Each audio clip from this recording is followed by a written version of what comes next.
Tá aí o Tiago Olímpio, e tá dizendo aqui, Tiago, um bom dia, que não deu tempo de preparar, né? O Tiago até falou, Sérgio, é melhor dar tempo do pessoal se preparar, se programar. Eu disse, não, vamos deixar gravado, já resolve aí 90% dos pedidos que eu tô tendo, né? Então tem muita gente entrando em contato, e depois o pessoal vai vendo um pouco mais com calma. Mas, Tiagão, eu queria que você primeiro se apresentasse um pouco, falasse um pouco aí da sua trajetória, né? Como concurseiro, pai, profissional, o que é que você fez até chegar nesse TCDF, e depois a gente faz um bate-papo sobre o TCDF, sobre o edital, o que é que você acha aí que seria a preparação ideal. Tá certo. Agradeço aí pelo convite. É um prazer estar colaborando aí com todos vocês, né? Especialmente aqueles que estão se preparando aí para esse concurso, que não é tão fácil, mas que com determinação eu tenho certeza que é possível para todos, né? Eu me chamo Tiago Olímpio, né? Como o Sérgio bem disse. Sou auditor de controle externo no Tribunal de Contas lá do Distrito Federal desde 2015. Entrei nesse último concurso, né? O concurso de 2013, 2014. Lá eu já tive algumas oportunidades, né, de passar por alguns setores. Inicialmente atuei com licitações, estive ali por 2 anos, mas foi o suficiente para conhecer bastante sobre o assunto, né? E o tribunal, eu digo isso, né, que lá é um lugar de oportunidade, né? Todo mundo que está ali tem oportunidade de aprender, aprender muito, né? É muito intenso, né? O momento que a gente vive em cada área que a gente atua. E então aprendi muito, inicialmente sobre licitações, depois tive uma oportunidade junto ao Ministério Público, assessorando um dos procuradores, e atualmente estou trabalhando ali no núcleo de recursos, é uma área que atua especificamente com a análise dos recursos sobre os processos que são submetidos e que eventualmente alguma parte ali não concorda muito com a decisão que foi adotada no processo. Então, é um lugar que, independentemente de onde estiver, as oportunidades serão muitas, né? Sou pai, como disse o Sérgio, sou esposo, mas te conseguir organizar um tempo necessário para a preparação. Não foi um tempo muito longo, mas foi um tempo intenso, né? Estudava em torno aí de 8 horas por dia, mas né, foi um tempo bem aproveitado, né? Com foco, com determinação, com uma orientação de profissionais como o Sérgio aí, que está aqui para ajudar cada um de vocês, né? Foi possível alcançar esse objetivo. Antes de atuar no Tribunal de Contas, eu estive na Controladoria Geral da União, lá por um período de pouco menos de 2 anos, né, mas também foi uma experiência bastante enriquecedora. E minha trajetória de concurseiro não é tão longa, né? Eu iniciei já na Controladoria Geral da União e agora estou lá no Tribunal de Contas. Tive algumas outras aprovações, mas acabei não tomando posse em nenhum dos cargos, né? E estou aí para contribuir com vocês. As dúvidas que vocês tiverem podem encaminhar, que a gente vai ter o maior prazer de auxiliar, de orientar e de mostrar, né, o quão bom é trabalhar no Tribunal de Contas do Distrito Federal. Tiago, então vamos lá. Começando aí dessa preparação, que é o que sempre chega para o pessoal, né? Como é que foi a sua preparação? E foi rápido, você foi aprovado rápido, né? Mas você teve dois momentos aí, antes de entrar na CGU e depois como foi estudar e trabalhar ao mesmo tempo, né? Então gostaria que você falasse um pouco qual era o seu caminho de estudo, qual era a principal técnica, o que é que você fazia nessa sua preparação. Eu sempre falo pro pessoal aqui que eu não acredito que exista um único formato. Então, acho que cada pessoa tem que se adequar um pouco à sua realidade, cada pessoa tem que fazer o seu estilo de estudo. E hoje, com esse mercado, né, e tá um mercado inflado, cada pessoa está vendendo uma super solução, então o que não falta é a gente vendendo a fórmula milagrosa para passar, cada um tem um método, o melhor método para se passar para o concurso, e eu acho que talvez o caminho não seja bem por aí, cada um tem um formato, lógico que acho que tem pontos em comum, mas que você falasse um pouco dessa sua preparação. Então, primeiro até chegar na CGU, e depois como é que você continuou para o TCDF. Na realidade, quando eu fui estudar para o concurso do TCDF, eu ainda não tinha tomado posse na CGU. foi no período entre a conclusão do meu curso de formação e a posse, que acabou levando um tempinho, e foi exatamente nesse meio tempo, né, que houve essa preparação. De qualquer forma, eu acabei auxiliando já muita gente, apesar de não atuar especificamente nesse ramo de auxiliar pessoas, né, na preparação para concursos, contribuir já com algumas pessoas, né? E pude ver assim que sempre o objetivo é manter uma constância, né?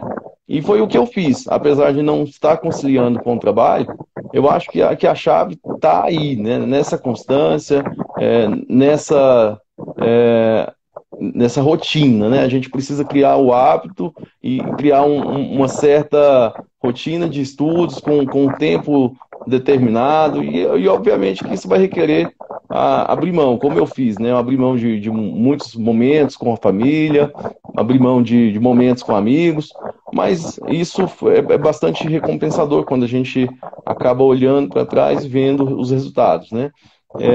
E o meu método de preparação ele foi basicamente por meio de material em PDF, né? Eu, como não tive muito tempo para estudo, acaba que o vídeo, as aulas em vídeo para mim não eram uma possibilidade, né? Devido ao maior tempo que cada aula exigia de dedicação. As aulas em PDF acabam sendo mais objetivas. E sem dúvida nenhuma, aliado a essas aulas em PDF, a resolução de exercícios, né? Isso é indispensável, porque ali você vai conhecer qual é a forma de cobra, que a banca cobra aquele determinado assunto, né? Até mesmo aquela coisa da jurisprudência da banca, né? Porque existe também isso que determinada banca ele vai ter um entendimento sobre um determinado assunto que eventualmente pode ser diferente de um entendimento de uma outra banca. E isso, então, é muito importante, essa resolução de exercício conciliado com essas aulas em PDF que eu, na minha visão, traz maior objetividade para os estudos, né? Óbvio que cada um tem seu estilo, cada um tem a sua forma que tem mais facilidade, né? E, eventualmente, pode haver pessoas que vai entender que as aulas em vídeo ela traz uma explicação mais aprofundada, né? E vai ter mais facilidade e absorver o conteúdo dessa forma. E eu acho que isso é muito de cada um mesmo. Então vamos lá, duas coisas aí. O pessoal está perguntando a discursiva, daqui a pouco a gente fala a discursiva. Mas você falou PDF. Dá para se passar para um concurso do TCDF, para auditor de controle externo, estudando por PDF? Você acredita que isso é uma pergunta que sempre chega, o pessoal acha que, ou muita gente tem essa ânsia de que um PDF não vai dar conta. Você precisa de uma coisa mais aprofundada, você precisa de conhecimento que só teria em livro. Você acredita nesse caminho ou não? O PDF é um bom instrumento, como você acabou de falar. Eu sou a prova viva de que é sim, né, suficiente, né? Eu não tive tempo suficiente para pegar outros materiais, né, livros, né, que eu vejo muita gente recomendando estudo por livros. Eu acho que em determinados concursos pode ser importante, né? Por exemplo, a gente discutia há pouco sobre a possibilidade de estudarmos para aquele concurso de auditor substituto, né? Não é algo que eu pretendo, porque a família hoje está sendo prioridade, a gente já sacrificou muito do nosso tempo, então eu acho que hoje isso não é prioridade para mim, né? Mas para um concurso desse nível, eu acredito que talvez seja necessário, sim, complementar com outros materiais. Mas eu digo nesse nível porque é um concurso com pouca vaga, né? As vagas são muito restritas. Mas um concurso de auditor de controle externo, no meu caso, foi suficiente, tanto para o concurso da Controladoria Geral da União, quanto para esse concurso do TCDF. Interessante. Eu corroboro com a mesma teoria e eu vou mais. Até conselheiro substituto, eu fiz alguns, passei em primeiro lugar. PDF. Eu acho que o PDF atende bem.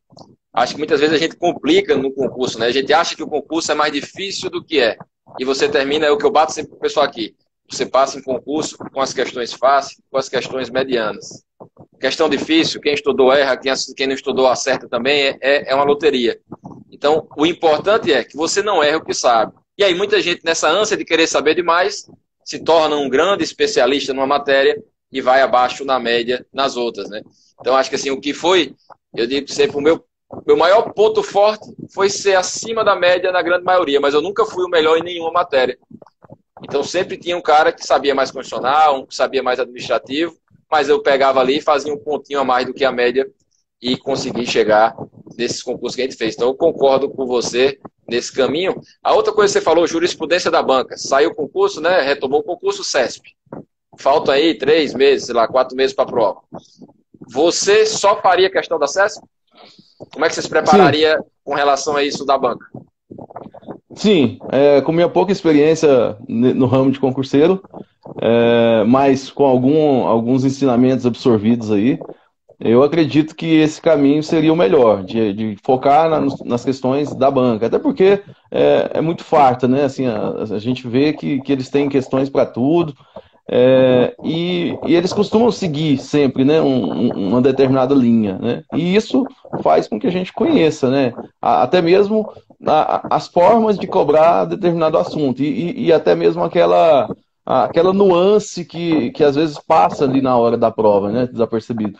Porque eu me lembro bem na prova do Tribunal de Contas mesmo, eu lembro de uma situação, de uma questão em que eu tinha pleno conhecimento sobre o assunto, só porque eles cobraram de uma forma que derrubou a maioria dos candidatos, né? Porque a forma como eles apresentaram o questionamento induzia a um entendimento diferente. Então, eu focaria nas questões do CESP.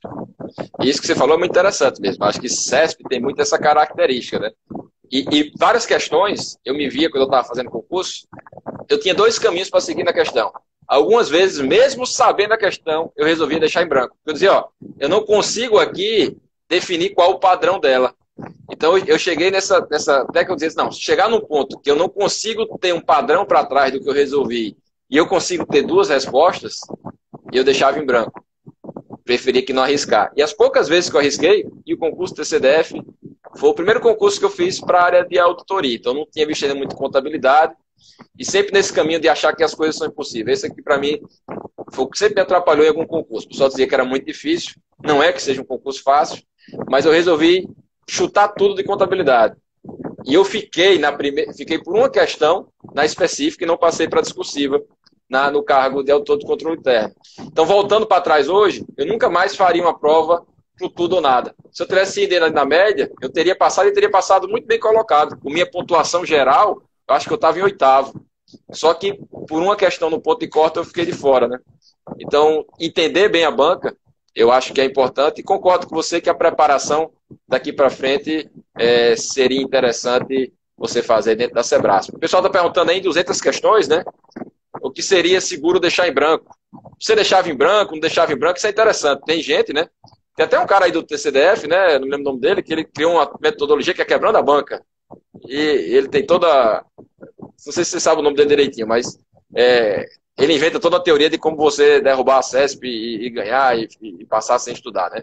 Mas em 200 questões, quanto você deixaria em branco? Ou em 150 questões, quanto a gente deixaria em branco, né?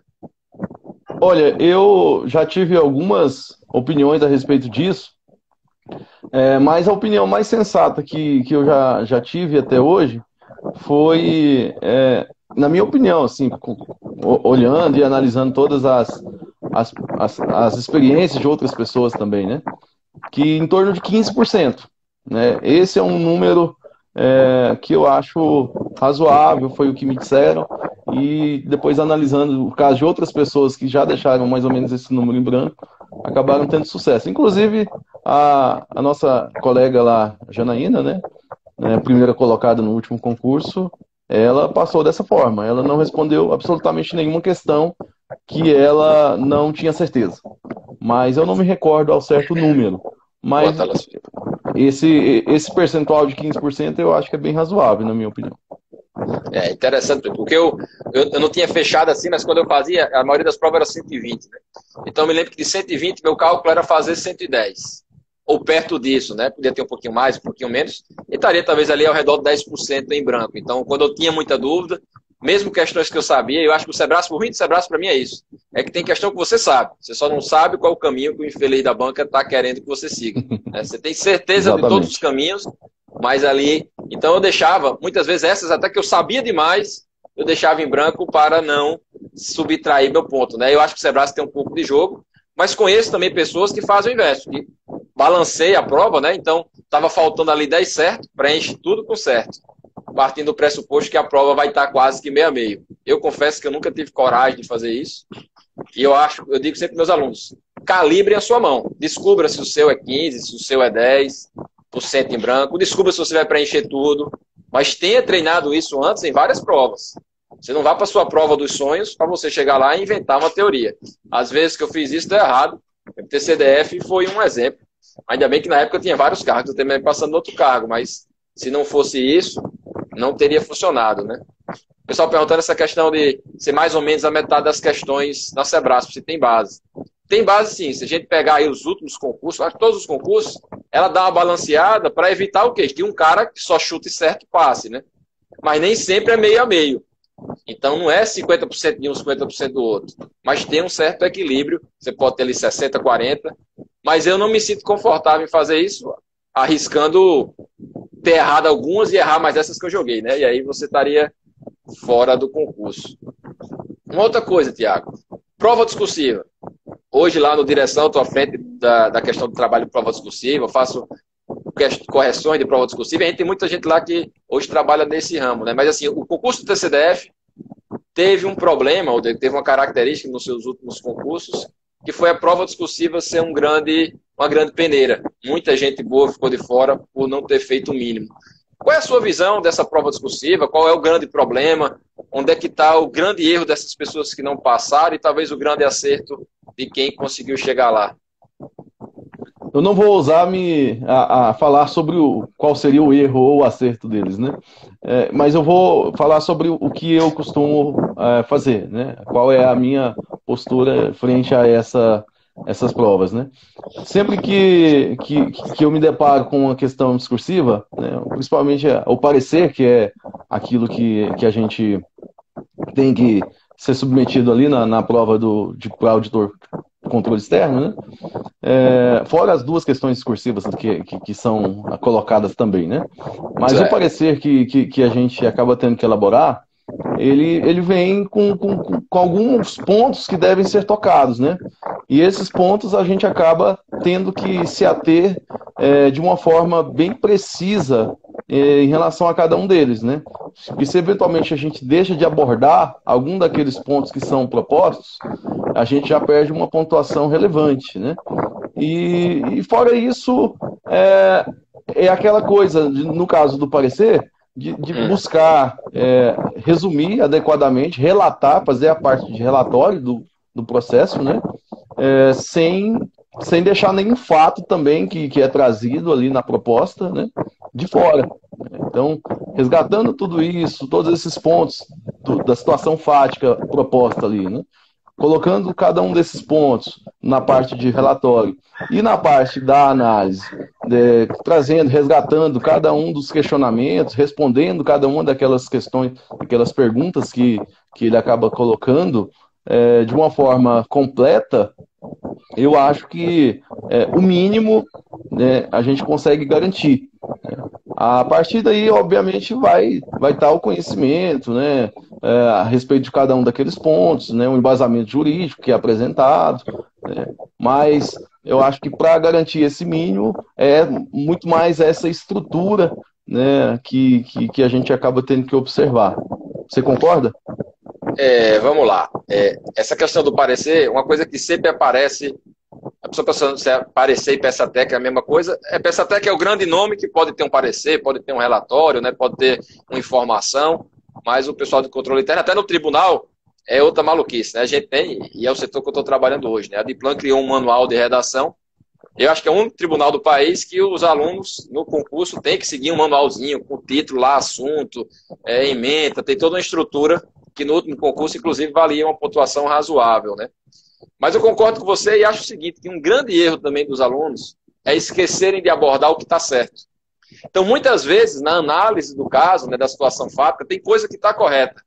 E o aluno foca muito só no erro. Então, o aluno só discorre sobre o erro, o aluno sabe do erro, o aluno fundamenta corretamente, mas deixa de fora o que está certo. parte de um pressuposto que não, se está certo eu não vou discorrer sobre isso.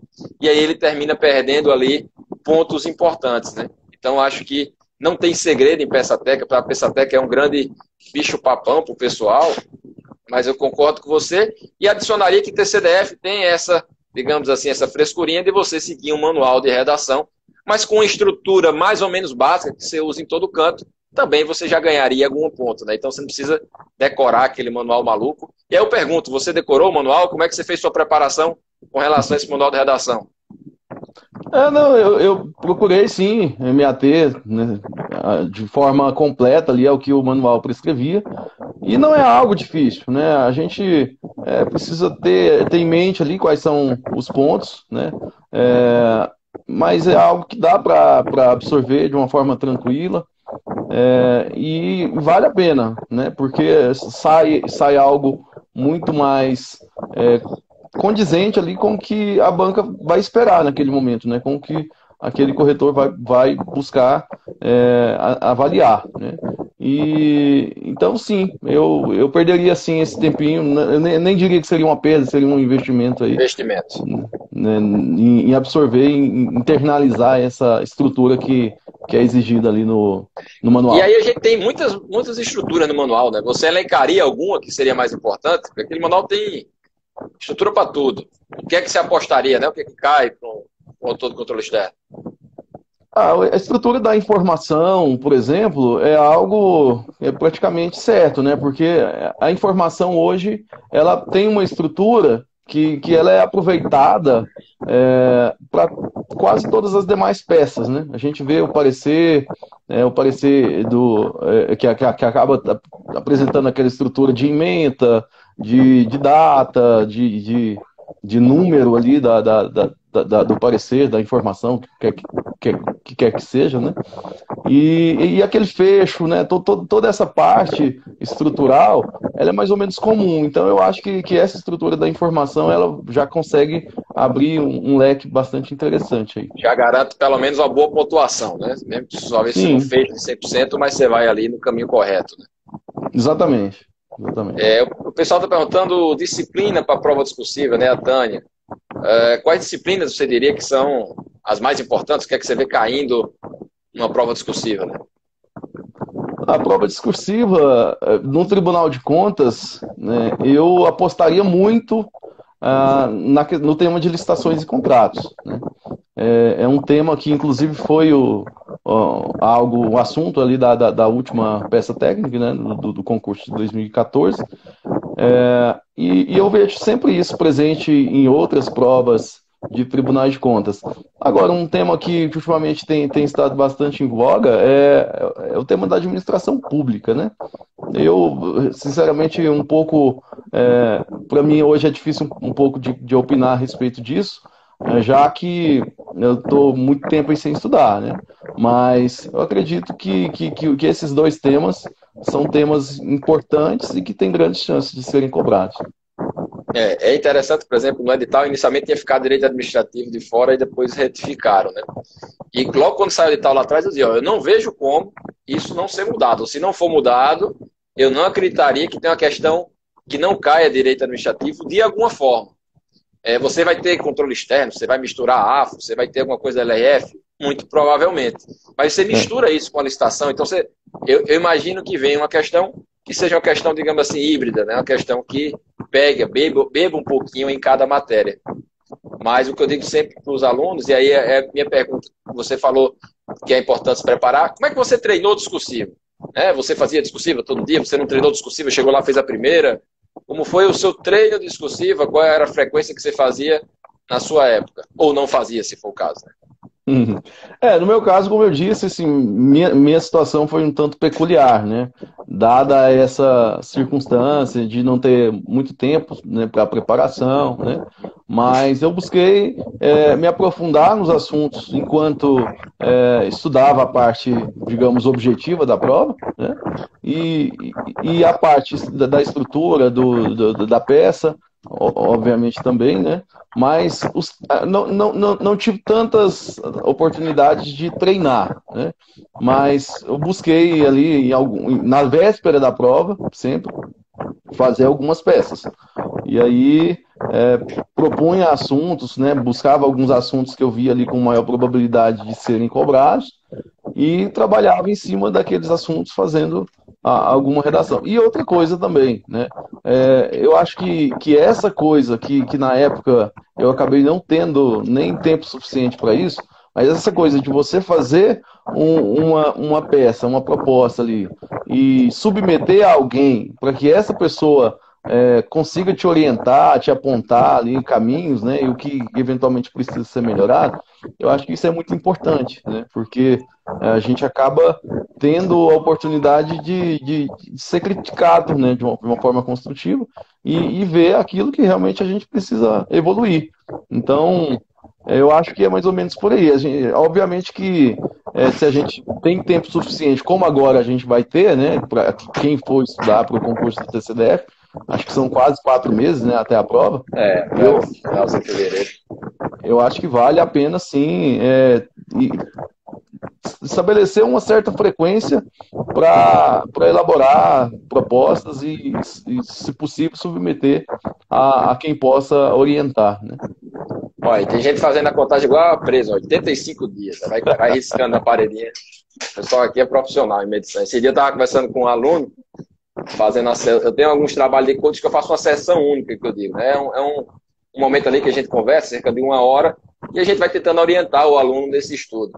E esse cara, ele era, não sei nem se ele está assistindo aí, ele era o maníaco do controle. Rapaz, o cara tinha 75 planilhas, o cara sabia o tempo que ele gastava para ler por linha, o tempo que ele... E eu perguntei no final das contas, o que é que você faz com tanto controle? E aí ele não fazia nada, não tinha tempo de controlar, né? Então acho que até para quem vai trabalhar com controle, tem que ter o custo-benefício de estar controlando, né? O cara já atualizou para 88 dias. Contar os dias não é problema que você faz um tracinho, mas tem que ter cuidado para não ficar o maníaco do controle aí no estudo. O cara tem tudo anotadinho, caneta vermelha, caneta azul, tudo perfeito. Eu acho que esse dia perfeito nunca chega, né? A gente tem que ir estudando com o que a gente tem, com o que a gente pode se preparar. O controle que eu buscava fazer era em termos de aulas, né? Buscava dividir a quantidade total de aulas entre os dias disponíveis para estudo que eu tinha, né? E aí eu consegui estabelecer ali quantas aulas que eu precisava ver a cada dia, né? E com isso controlava as aulas que efetivamente eu havia já estudado. E no fim das contas acabava conseguindo fechar pelo menos a parte mais importante do edital, que tem até isso, né? Que a gente acaba tendo que ter essa noção de que se não dá para fechar todo o edital, a gente deve focar naquelas questões mais importantes, naquilo que tem maior probabilidade de ser cobrado, né? Tem o João perguntando a questão dos títulos dentro da estrutura, se eu entendi bem, ele está querendo saber do título dentro da estrutura do parecer, né? Se a pessoa vai colocar do caso, dos achados, das evidências, dos critérios, das conclusões.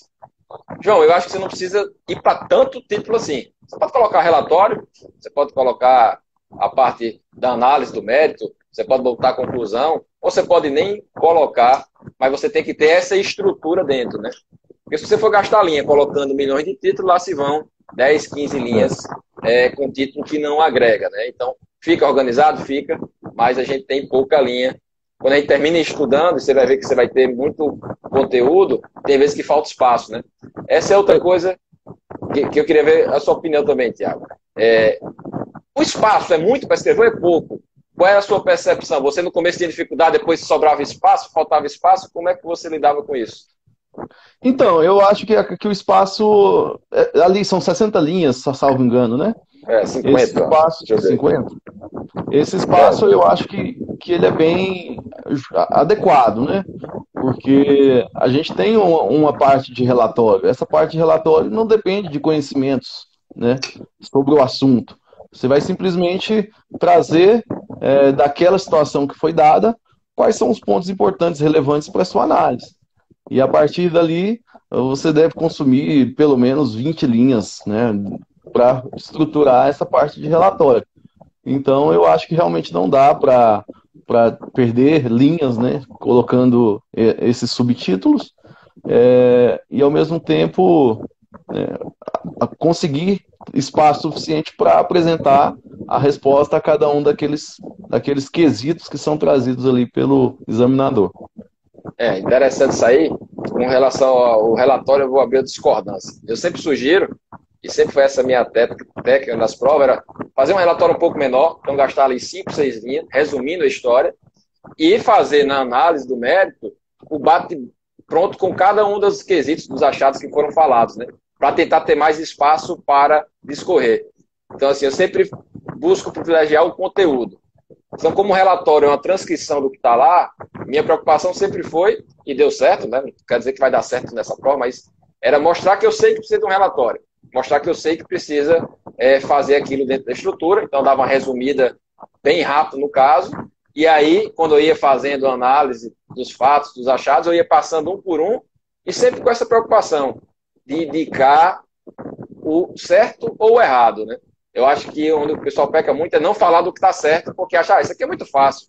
E prova, no espelho de prova, muitas vezes vem o super simples, né? Mas quando você faz dessa forma, você acaba não consumindo ali inicialmente tanto espaço para apresentar o relatório, mas quando dá análise, você acaba tendo você faz um mini relatório ali.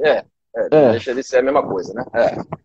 E aí o pessoal tem muito disso, do espaço, né? Só complementando aqui, 50 linhas, aí os caras querem fazer, e aí sua opinião. O cara vem, não, professor, mas o mínimo lá fala, não me lembro quanto é o mínimo, 30 linhas. Aí o filho da mãe se acha um gênio e faz em 30 linhas. Qual é a sua percepção? Esse espaço de 50 para usar todo, é para fazer em 30, para ser um cara super objetivo, né? Você já falou que você acha que vai gastar o espaço todo, mas como é que você vê essas figuras que se acham tão geniais que fazem de forma super resumida? Não, eu discordo. Eu diria que o examinador ele vai interpretar isso de uma forma negativa, né?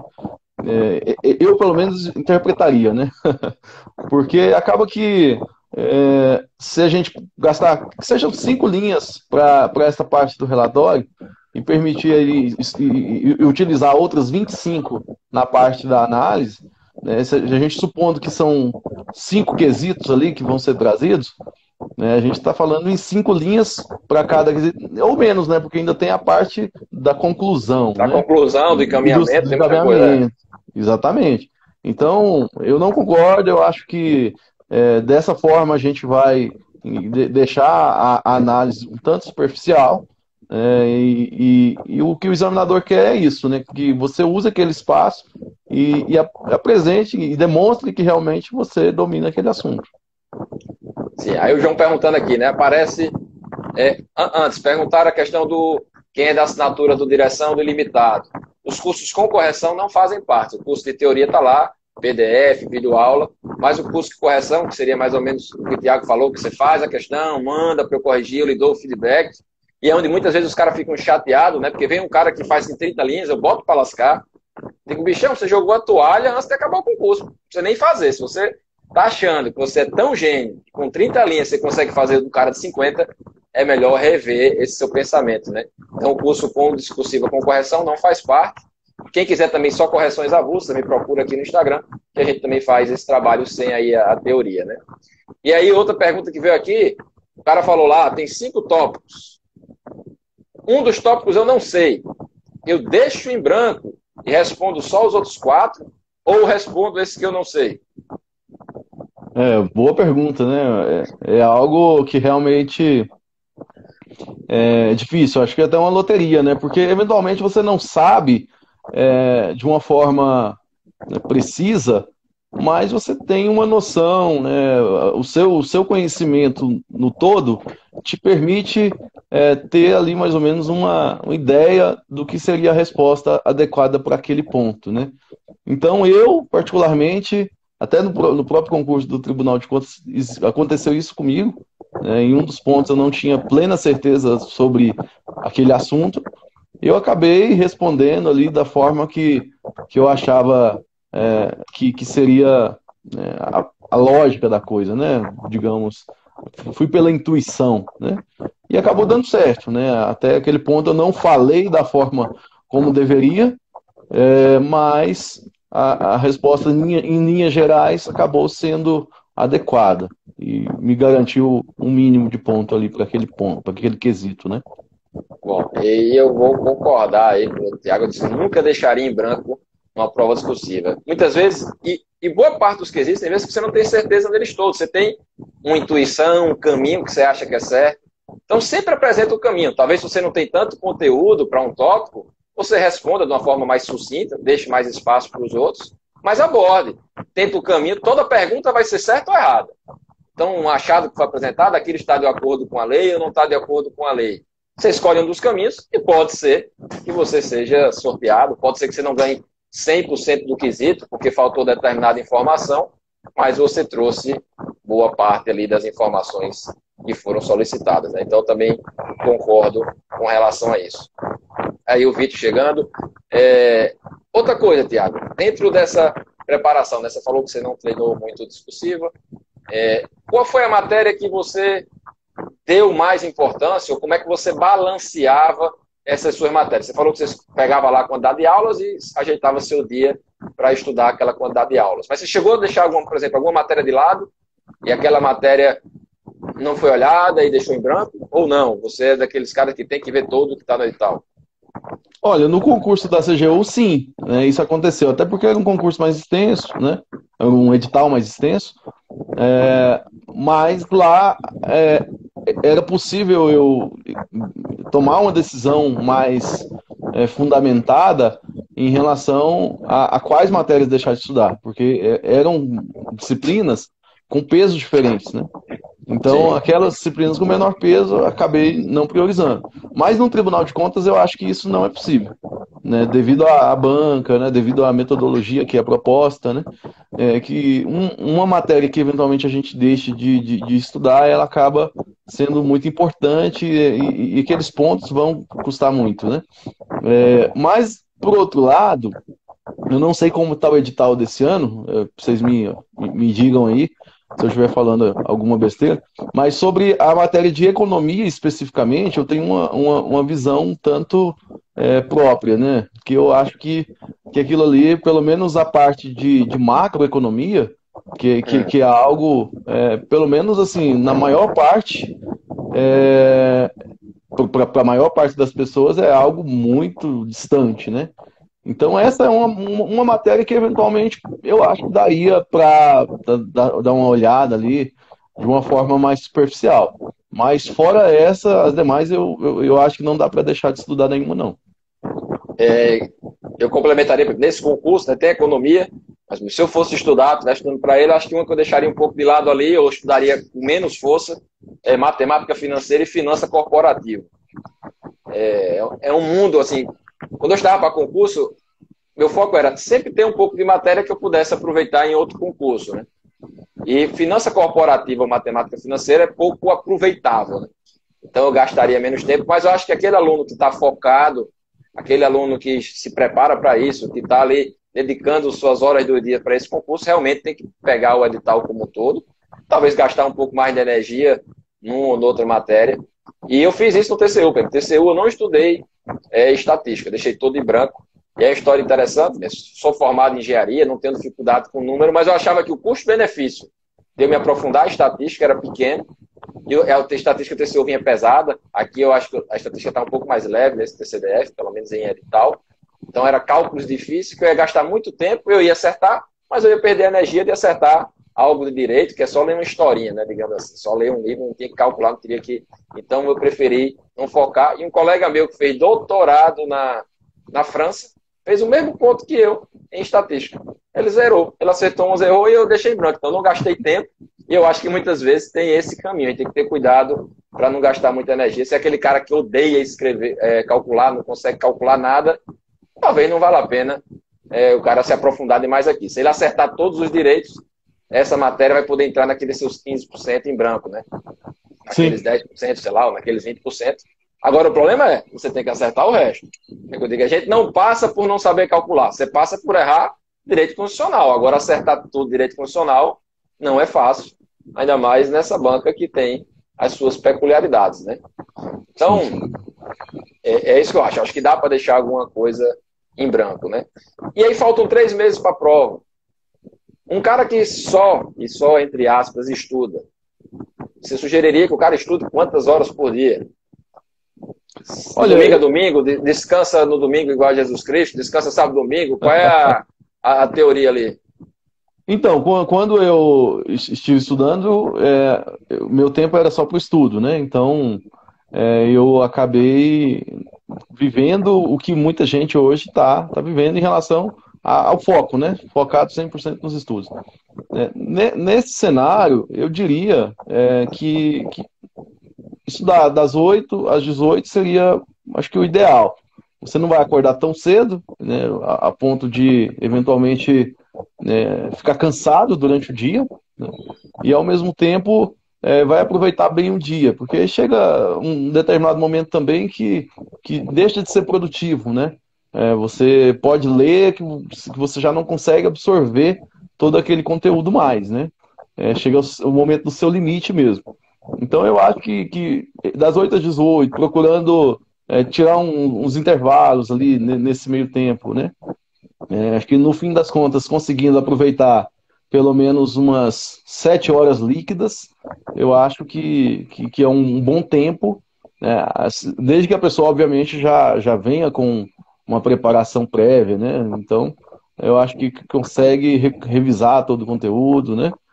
Eu nem digo uma preparação prévia de uma forma aprofundada, mas eu digo essa preparação de ter a noção sobre cada um dos assuntos ali que vão ser cobrados, pelo menos uma facilidade maior já com o direito, por exemplo, que é algo que é muito presente nessas provas do tribunal, né? Então, eu acho que nesse cenário aí, essas 7 horas líquidas por dia são suficientes, na minha E visão. sábado e domingo entra no seu cálculo ou é folga? Não, é só domingo. Sábado tem que estudar. Ou o contrário, né? Mas tem um Eventualmente, dia de folga, então. Na semana o cara sim. pode tirar uma folga daqui até o concurso. Eu acredito que sim, assim, desde que consiga elaborar um cronograma e verificar que, no fim das contas, ele vai conseguir encaixar todo o conteúdo dele naqueles dias que ele está propondo para serem dias úteis, digamos assim, né, para os estudos. E para um cara que trabalha, né? O pessoal está perguntando.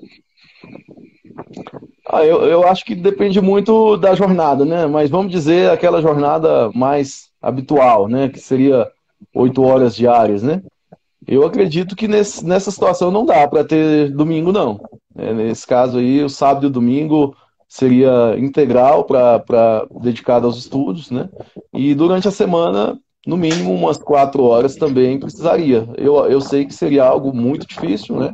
Afinal de contas, seria o período de trabalho durante o dia e mais esse período de estudo à noite, mas com determinação, com foco, eu acredito que é possível sim.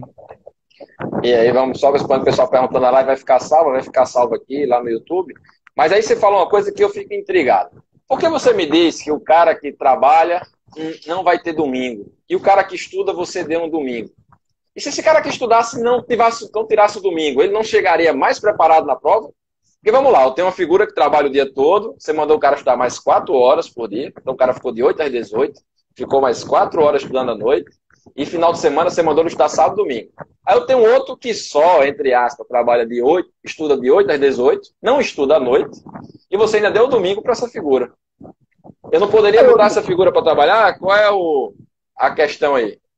Eu acho o seguinte, que o ideal é esse cenário da pessoa que não trabalha, né? E que com isso ela consegue ter um tempo livre para descanso, né? Porque esse descanso também é muito importante. É como na musculação, né? A gente trabalha um determinado músculo ali num dia e tem que ter um tempo para que aquele músculo se recupere, né? E eu acho que é mais ou menos por aí. Quando a gente tem esse período de descanso, é um período ali que a gente está, de alguma forma, internalizando aquele conteúdo, né? E ao passo que se a gente não tem esse período, acaba que inevitavelmente a nossa mente vai ficar muito mais cansada, né? Mas o que eu propus foi aquele que não tem esse tempo durante a semana, ele acaba tendo que sacrificar um pouco mais. Agora, e se o que não trabalha, que só estuda, e se ele estudasse também no domingo, né? Se não seria Certo. melhor para ele? Eu acho que aí vem aquela questão, né, do bem-estar, né? Se ele tem condições de encaixar todo o conteúdo dele e ainda tem um período ali para o bem-estar dele, junto com a família, né? E ao mesmo tempo de recuperação, de descanso, eu acho que vale a pena. Isso também eu acredito que é positivo na preparação. Mas o especialista que é você. Conta aí qual é a sua visão a Não, respeito. não, eu só escuto as pessoas. Aqui é tipo aquele cara que só fica escutando e absolvendo. Não emito opinião, não. Acho que tem os dois caminhos. Acho que se o cara conseguir estudar o domingo, eu estudaria o domingo. E se precisar parar para o aniversário de alguém da família, vai lá, mas não toma uma cachaça para ficar bêbado. Se precisar ver uma série por semana, vê uma série por semana, mas não precisa ver todo dia uma série, né? Não precisa pegar aquelas séries que tem 75 temporadas, aí o cara fica vendo uma série que não acaba mais. Então acho que tem que ter um pouco dessa abdicação realmente. Dá para fazer sem morrer. Mas se fosse eu, por exemplo, tá no edital agora, faltam 3 meses, eu tentaria estudar todos os dias. E descansar um outro dia, dia de Natal, dia de ano, sei lá, algum dia, um dia que eu esteja esgotado também, acho que vai chegar esses dias, né? Um dia que a pessoa está doente. Então, vão acontecer esses momentos. Mas o meu foco hoje, se eu fosse estudar, não seria descansar, né? Seria matar o edital com calma, com equilíbrio. Eu acho que a gente tem que também ter isso aí. E é outra coisa que sempre me deixou muito tranquilo em prova. Eu acho que isso fez muita diferença em minha preparação. Eu sempre fui para a prova sabendo que eu fiz o meu máximo. Mas fazer meu máximo não quer dizer que eu não dormia, que eu não ia para academia, que eu não saía. Quer dizer que eu fiz o máximo possível. É isso, você está com 2 filhos em casa, 3 filhos, você quer brincar com seu filho? Bom, você está abrindo mão de um resultado, talvez, mas você fez o máximo que deu atenção à sua família e estudou, né? Então, acho que tem que ter um pouco esse equilíbrio. E eu chegava na prova sem peso na consciência. Acho que a pior coisa é chegar lá e ficar dizendo, se eu não tivesse viajado naquela semana. Se eu decidir viajar, eu decidi viajar com tudo muito calculado, sabendo o custo de uma viagem, né? É como a gente estava falando do conselheiro, né? Vamos estudar, não vai estudar? Eu hoje não estou disposto a estudar, é uma perda grande. Estou até pensando, inclusive, se eu estudo 2 horas por dia, mas eu não vejo como, assim, é tudo contra o que eu acredito, né? Eu não vejo alguém passando com 2 horas por dia. Mas 2 horas por dia talvez eu topasse dedicar, 1 hora de manhã, 1 hora à noite. Mas será que dá para passar? Até me instiga talvez em fazer só para fazer um teste, para ver, será que alguém consegue passar? E aí tem um problema, né? Só ficam 12 aprovados. Entre os 12 primeiro, com um concurso muito difícil, com 2 horas de estudo, eu diria que não, mas talvez possa ser um estudo de caso. Mas aí me lembrei, falando disso, e voltando para o nosso IACE, você acha que vão nomear quantas pessoas? Porque o concurso lá tem uma quantidade de vaga pequena, né? Você acha que vai ser só aquilo? Qual é a sua percepção dessa quantidade de pessoas que vão ser nomeadas? O pessoal sempre fica louco por a questão da nomeação. O cara nem passou, mas já está pensando lá na frente. Não, cara, e quanto a isso aí, eu tenho certeza que vai ser um número muito superior ao que tá previsto em edital. Isso porque hoje a gente tem 300 cargos aprovados.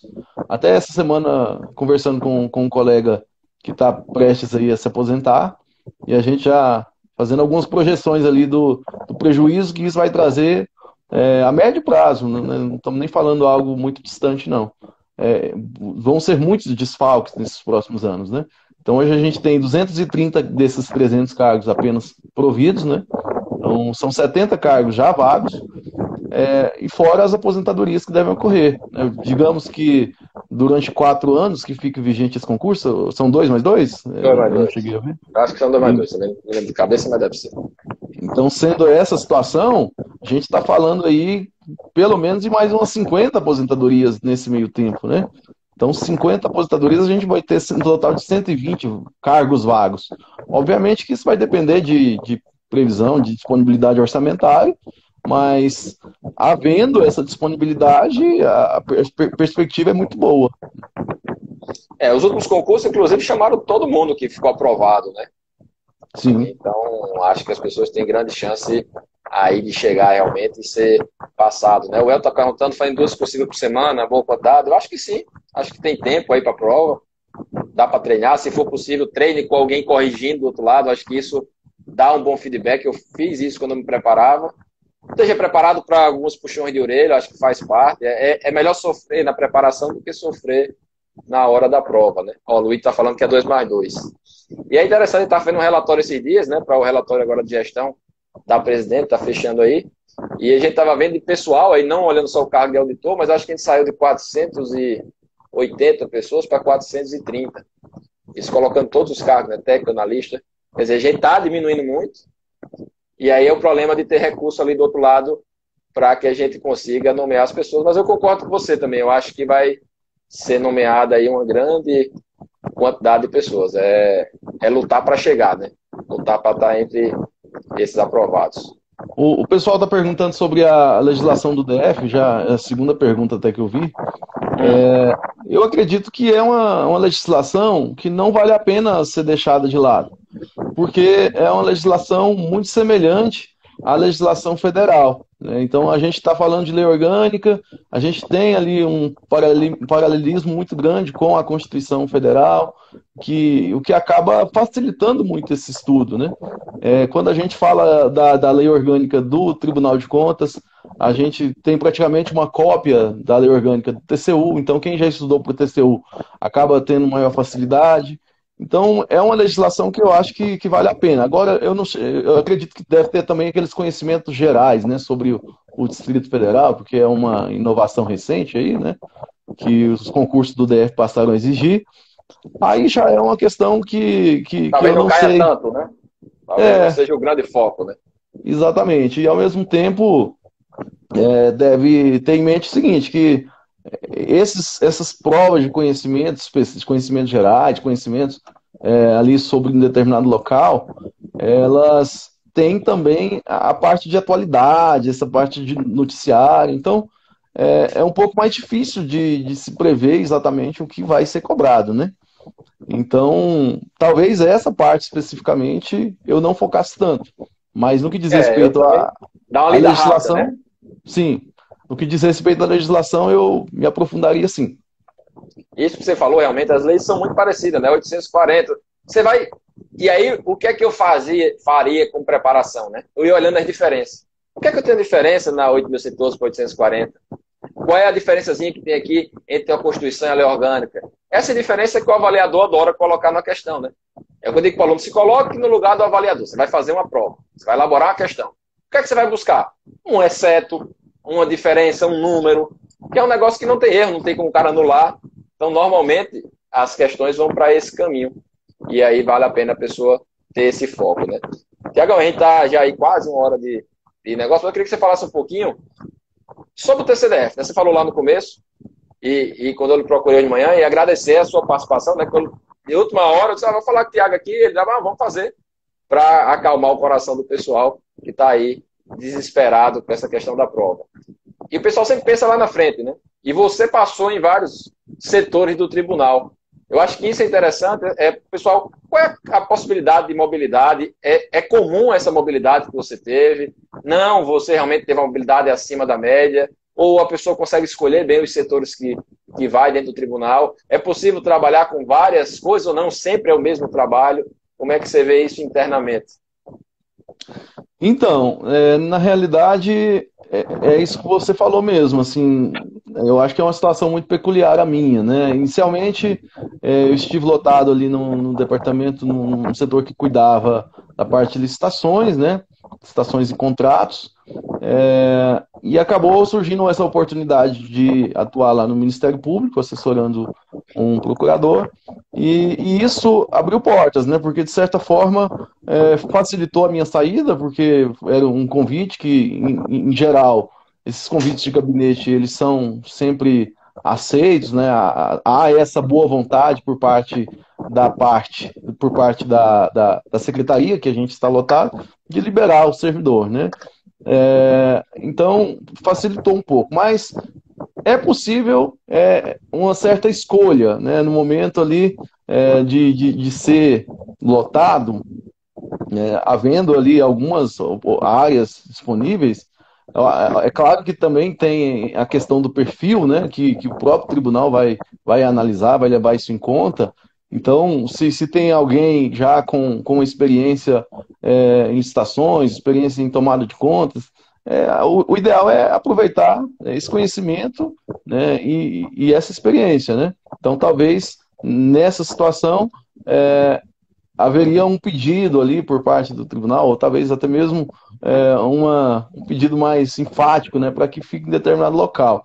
Mas eu acho que, independentemente do lugar onde forem lotados os novos servidores, são locais de muito aprendizado, são locais que o ambiente de trabalho é muito positivo, né, muito bom, em termos de flexibilidade de horário, flexibilidade até mesmo que agora recente, a gente está vendo aí uma evolução do teletrabalho, né, do home office. Óbvio que existem algumas vedações, principalmente para aqueles servidores em estágio probatório, né? Acredito que deve manter isso, que, sim, que somente após esse período de estágio probatório para haver essa liberação. Mas é um órgão assim fantástico, né? É um órgão que remunera muito bem, é um órgão que valoriza. A gente pode ver isso, até você ter uma experiência numa área que atuava exatamente com essa gestão, né, de desempenho, né? E eu acho que o tribunal tem valorizado muito isso. Hoje ele tem colocado um foco muito grande nessa parte de desenvolver, de capacitar, de reconhecer por meio de um incremento na remuneração, aqueles que se dedicam e que acabam avançando aí nessa capacitação, né? Então, em termos gerais, eu acredito que vale muito mais a pena o foco de passar, de estar ali, do que propriamente esse foco de onde eu vou ser lotado, né? Porque, como eu disse, eu acredito que ali é um local de muito aprendizado, independentemente de onde esteja. Hoje é uma realidade que a gente vive no tribunal de muitas pessoas próximas ao período de aposentadoria, e isso, sem dúvida, vai gerar, né, essa possibilidade de movimentação, né? Então, quem chegar aí nesses próximos anos, pouco tempo depois, quando houver essas aposentadorias, acredito que isso deve sim gerar espaço para uma possível movimentação daqueles que eventualmente não estiverem exatamente onde gostariam de estar, né? Você está no tribunal há quanto tempo, Tiago? 5 anos, 6 anos, né? 5 anos, 5 anos. 5 anos. Já passou em 3 setores, né? Então, porque o pessoal muitas vezes fica assim, eu tenho que ficar preso o resto da vida. Tiago é uma prova Não. viva que não, que você consegue ir buscando. Talvez no primeiro momento você não fica onde você quer, mas com o tempo as coisas vão se ajustando, né? E é um lugar de muita oportunidade também, né? Para aqueles que têm a pretensão de não ser apenas mais um, né? De ter um espaço para se desenvolver, de assumir desafios maiores, né? Então, o tribunal oferece tudo isso, né? A oportunidade aí de assumir chefias, né? Hoje, inclusive, a gente vê que tem essa carência, né? Pessoas têm sido se desenvolvido e estão se preparando aí para daqui a pouco assumirem, né, terem condições de assumir isso aí. Mas hoje existe uma carência até em relação a isso, sem dúvida. E hoje o Tiago está como diretor lá, né, Tiago? Da área de Sim, recursos. sim, O Tiago exatamente. já passou em todo canto, né? Quando você chegar lá, ele vai ser secretário, sem sombra de dúvida. Você já falou, vejo você na live, quero trabalhar com você, manda um currículo para ele. E aí vocês vão trabalhando isso. Pessoal, o pessoal falando aí a questão da quantidade de questões líquidas, eu acho que é um número muito complicado de você dizer quanto vai ser, né? A gente falou ali quanto deixa em branco, e a ideia é tentar fazer o máximo. Mas eu me lembro aí que no TCU, no último concurso TCU, se eu não me engano, o pessoal passou ali com 65% líquido, 60% da nota, né? Então, não é 60 questões, mas 60% líquido. Então, isso varia muito do concurso. Minha preocupação não seria tanto essa. Minha preocupação enquanto concurseiro seria definir realmente ali quantas questões eu vou fazer, quantas eu deixo em branco, para chegar com chance dentro do concurso, né? E aí me lembrei agora, e aí já para a gente finalizar, um colega meu passou no Bacen, ele só fez, era a prova de 120, se eu não me engano, era 150 questões, ele só fez 70 questões. Ele só fez o que sabia. E passou. Então, quer dizer, é algo que eu não acredito, é algo que eu não digo para ninguém fazer, mas estou tirando um exemplo de alguém que conseguiu passar. O cargo dele era na área de contabilidade, anularam várias questões e o mundo ajudou ele a chegar lá com o que ele tinha feito, né? Então, isso varia muito. Eu acho que é um pouco do esforço. Então, pessoal, essa live está chegando aí já 1 hora, vamos hora do almoço. Tiago aí tem 25 filhos para cuidar. Daqui a pouco a gente começa o nosso expediente aqui no tribunal. Então, agradecer ao Tiago a participação. Eu acho que enriquece muito essas outras visões, é isso que eu gosto de trazer muitas vezes aqui no Instagram. Não trago a quantidade de vezes que eu queria, porque também não tenho tanto tempo assim sobrando, mas é uma outra visão, é uma história de alguém que passou pelo que vocês estão passando, é uma história de alguém que está dentro do órgão, que você pode ver que passou por vários caminhos. Eu sei que ele não parou, daqui a pouco ele vai voltar a estudar e vai virar procurador, conselheiro, alguma coisa do tipo. Ou ele já está se preparando escondido aí da gente, vai ser dono de cartório. Esse pessoal não para nunca, bicho. Mas, Tiagão, brigadão aí pela participação, pela ajuda pessoal. Quem participou também, obrigado. Divulga para os seus colegas, divulga para quem está fazendo esse concurso, para que o pessoal possa entender um pouco mais sobre o tribunal, um pouco mais sobre essa preparação. Então, deixo aí, Tiago, com as palavras e quando ele encerrar, a gente fecha aí a live. A live vai ficar disponível aqui no Instagram, vai ficar disponível também no YouTube. Então, na verdade, eu é que agradeço pela oportunidade. Eu acho que isso é muito válido, eu acho que isso é muito positivo. Essa oportunidade de ter a chance de mostrar às pessoas o lado de cá, né? O lado de quem já está dentro do tribunal. E com isso eu acredito que a gente consegue atrair pessoas, que hoje a gente precisa de pessoas capacitadas, o tribunal precisa de pessoas dedicadas, né, pessoas que estejam dispostas realmente a vestir a camisa e a contribuir de uma forma mais ativa, né, porque hoje o tribunal tem essa necessidade de atuar, de prestar contas, de estar ali mostrando a sua relevância, né, para a comunidade, para a sociedade ali do Distrito Federal. Então, eu agradeço, para mim foi um prazer ajudar cada um de vocês. Eu acredito que, com o pouco que eu sei a respeito de estudar para concursos, né, mas eu fico à disposição, né, até mesmo dentro desse pouco conhecimento que estamos aí disponibilizando, dessa experiência, né, que é estudar para concurso e que, principalmente, ter essa aprovação. Eu fico à disposição se eventualmente alguém quiser me chamar em um segundo momento para tirar alguma dúvida. Fico à disposição de cada um. Né? Pode contar. Show de bola, gente. Obrigado, Tiagão. Então aí, gente, só procurar ele no Instagram, perturba ele. E é bom, ó, ele é grande tapa. Se fosse eu já começava a perturbar ele, porque se eu passasse no concurso, eu já ia buscar trabalhar lá com ele, como secretário, como diretor, chefe de gabinete, ninguém sabe onde é que ele vai estar. Cada vez ele vai subindo mais. Não tem mais muito que ele subir. Ele vai ser secretário, chefe de gabinete e aí vai virar conselheiro, se Deus quiser. Ô, gente, isso eu deixo para você, Vossa Excelência, que tem capacidade para essas coisas. Estou mais aposentado, talvez. Nunca se sabe, né? Quem sabe com 2 horas por dia a gente consegue um milagre. Até sábado eu decido isso. Gente, brigadão, um abraço, Tiago. E a gente se encontra por aí no trabalho e por aqui no nosso Instagram. Tudo de bom para vocês, boa sorte nos estudos. Valeu, um abraço.